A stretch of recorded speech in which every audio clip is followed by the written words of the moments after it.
Welcome to MsMojo, and today we're looking at how Catherine O'Hara stole the show from the ghost with the most. I'm going to blow it up, mount it on the wall, and I invite all of you to do the same. Before Beetlejuice. Before being cast as Delia Deetz in Tim Burton's Beetlejuice, O'Hara was best known for her work on the Canadian sketch comedy series Second City Television. Come and get it! Okay, here I am, eat up! Oh boy, well I cooked it. I might as well eat it. Running from 1976 to 1984, the cult show helped launch the careers of comics like John Candy, Martin Short, and O'Hara's future TV husband, Eugene Levy.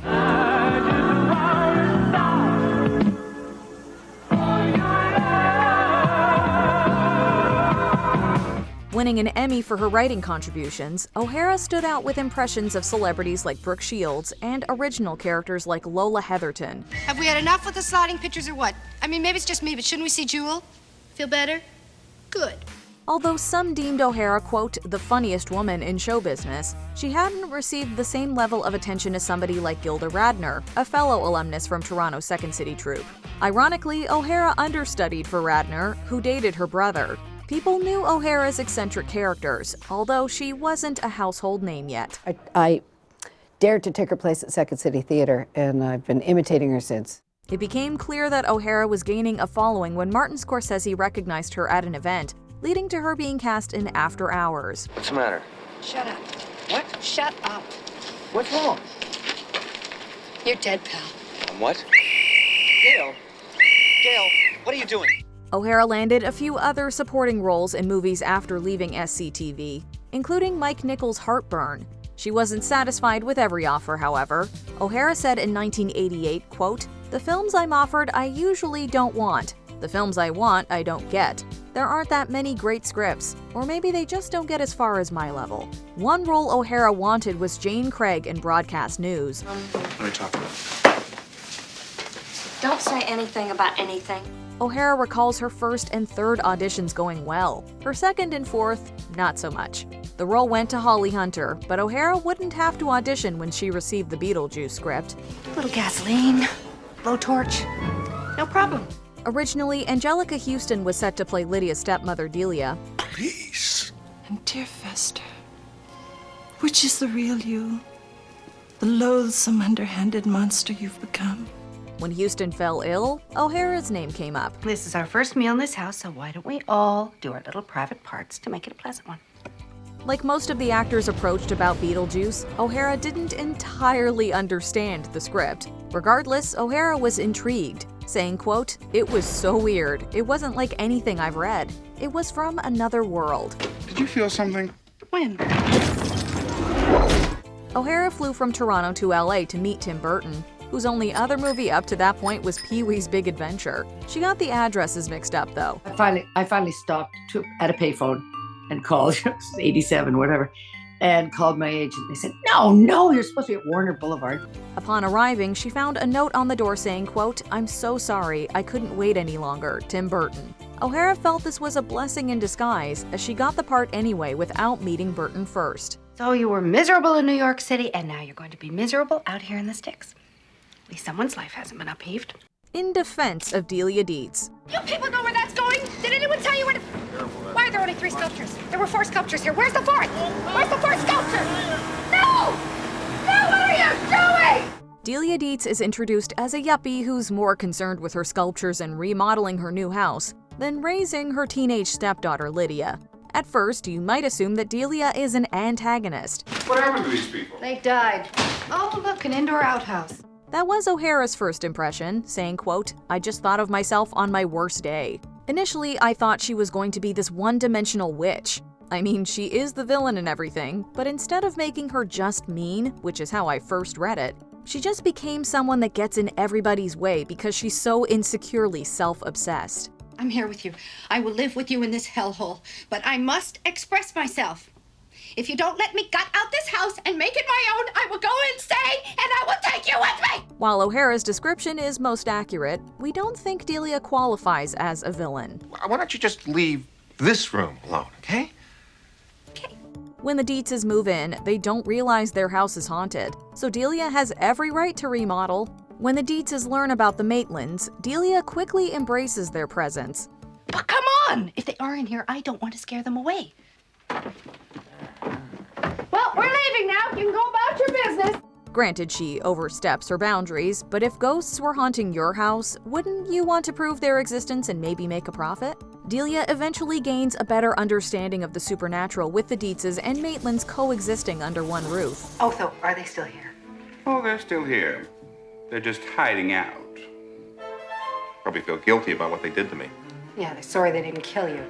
As for her relationship with Lydia, Delia isn't especially affectionate, but she's far from the most wicked stepmother. If anything, Delia and Lydia have a fair deal in common. Both are creative with macabre styles. Where Delia desperately wants approval from high society, though, Lydia doesn't care what anybody else thinks. O'Hara's performance goes a long way in making Delia lovable. Improvisation was encouraged on set, with Michael Keaton ad-libbing an estimated 90% of his dialogue. Attention, keyboard shoppers! O'Hara was also given room to go off-script, contributing Delia's "I will take you with me" line. Delia's most memorable scene has to be the Deo number, where the voice of Harry Belafonte overtakes her dinner party.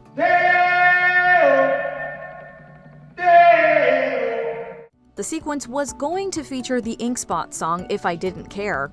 After O'Hara and co-star Jeffrey Jones suggested something calypso, the Banana Boat song was selected instead. Come, Mr. Tallyman, tally me banana. Daylight come and me one go home. This scene is a prime example of what O'Hara brought to the role. Although Delia has no control over herself, she appears weirdly into the number, with O'Hara bringing layers to every expression. Not every day on set was as much fun as the Deo number. O'Hara said the worst part was getting French kissed by a snake in a scene that ultimately got cut. She otherwise had a great experience working with Burton, who said, quote, "Catherine is so good, maybe too good. She works on levels that people don't even know." He likes it. It wouldn't be their last collaboration, as O'Hara went on to voice Sally in Shock in The Nightmare Before Christmas. The job I have for you is top secret. It requires craft, cunning, mystery. And we thought you didn't like us, Jack. Beetlejuice marked several turning points for O'Hara. Through the film, she met her future husband, production designer Bo Welch. More roles also came O'Hara's way after Beetlejuice. For over 30 years, young viewers have been introduced to O'Hara through Home Alone. Kevin! O'Hara has only grown more popular, with Moira Rose from Schitt's Creek becoming a TV icon. Come taste the difference good fruit can make in your wine. You'll remember the experience, and you'll remember the name, Herb Ervlinger. Bert Herngreif. Irv Herblinger. 36 years later, with Keaton and Winona Ryder seeing career resurgences while Burton worked with new talent like Jenna Ortega, 2024 seemed like the right time for the long-rumored Beetlejuice sequel to finally materialize. It's showtime. Jeffrey Jones wouldn't return as Charles Deetz for obvious reasons. In his absence, though, Delia emerges as a more fleshed-out character. What? Why? No! No! No! Delia, what's wrong? Oh, I'm trying to capture the perfect primal scream. While Delia can still be self-absorbed, she genuinely mourns Charles, showing that their relationship wasn't as shallow as one might assume. Delia doesn't even care that Charles is missing his head when they're reunited. That's relationship goals.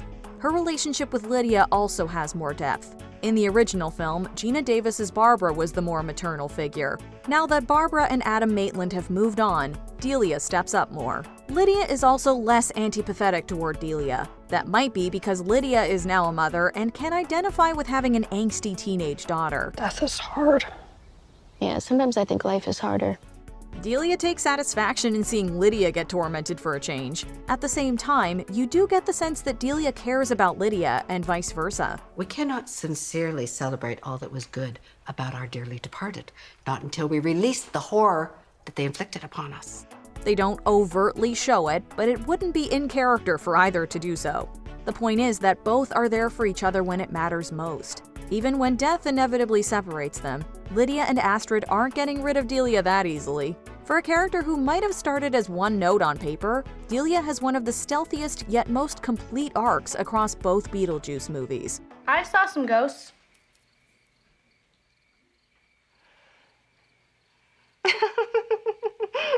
It's a little private joke that Lydia and I share. It's not a joke. Yes, it is. Before we continue, be sure to subscribe to our channel and ring the bell to get notified about our latest videos. You have the option to be notified for occasional videos or all of them. If you're on your phone, make sure you go into your settings and switch on notifications. With Beetlejuice, O'Hara elevates every moment she's on screen with each over-the-top reaction and snappy line delivery. O'Hara was again given a fair deal of freedom, even working in a subtle nod to The Crows Have Eyes. Let the crowning commence! While Keaton doesn't miss a beat as Beetlejuice, O'Hara might just be the MVP here. Much like her art, Delia is deservingly getting more love as time goes by. Likewise, O'Hara's performance deserves the highest praise. We know it's a long shot since the Academy rarely recognizes comedic performances, especially ones from genre pictures.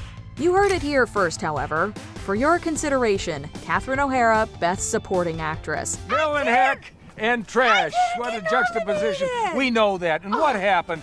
Whether or not we can will an Oscar nomination into existence, Delia is just one of O'Hara's characters who will live for generations. What's your favorite Catherine O'Hara performance? Let us know in the comments. I gotta think of a better word than fun. I just sound like a goof who goes around and takes jobs to have fun. What are we doing today?